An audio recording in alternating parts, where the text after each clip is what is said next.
মূলত বাংলাদেশ জাতীয়তাবাদী দলের ৩১ দফা রাষ্ট্র সংস্কার কর্মসূচির অংশ হিসেবে আজকে আমরা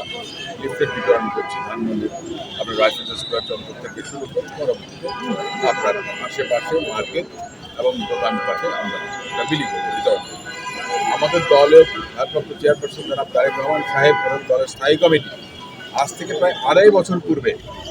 ২৭টি দফা আপনার প্রণয়ন করেছিলেন, যেগুলি সংস্কারের অংশ, এবং ২০২৩ সালে এই ৩১ দফা সংস্কার কর্মসূচি যেটা বলা হয়েছে, যেটার মধ্যে উল্লেখ করেছেন যে বাংলাদেশ জাতীয়তাবাদী দল যদি সরকারে যায় তাহলে অন্যান্য রাজনৈতিক দলগুলোকে আহ্বান জানাবেন সরকারে অংশগ্রহণ করার জন্য। তার জাতীয় সরকারের কনসেপ্টে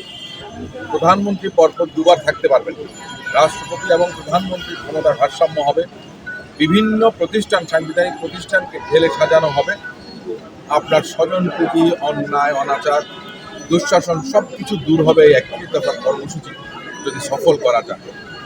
সে কারণে আমরা সংস্কারের কথা বলেছি। আজকে তত্ত্বাবধায়ক নির্দলীয় সরকারের সময় যেই সংস্কারের কথা বলা হচ্ছে, অনেকে বলে থাকেন যে বিএনপি সংস্কার চায় না, এটি ভুল। তার কারণ আপনারা জানেন যে ২০২৩ সালে এই ৩১ দফা সংস্কার কর্মসূচির যে ৩১টি পয়েন্ট, তার মধ্যে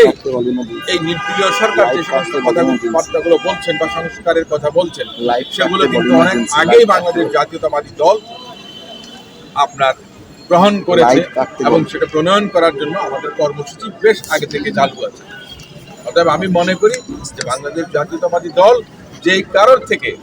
অনেক এগিয়ে আছে অন্তত সংস্কার এবং জনগণের শাসন, আইনের শাসন কায়েম করার জন্য, সুশাসন কায়েম করার জন্য।